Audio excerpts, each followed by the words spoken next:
الخيانة مش بس خيانة حب. فاكر إن الخيانة بس إنك تخون حبيبتك؟ لا يا صاحبي، في خيانة أخطر بكتير.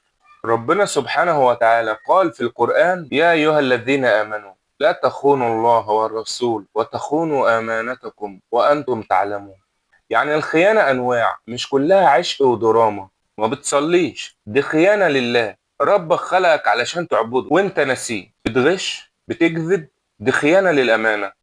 سواء في شغلك، دراستك، كلامك مع الناس. بتحكي أسرار أصحابك، دي خيانة للمجلس. قال النبي صلى الله عليه وسلم: المجالس بالأمانة. بتوعد وما بتوفيش، دي خيانة للثقة. تكلم عن حد في ظهره، دي خيانة للصحوبية والعشرة.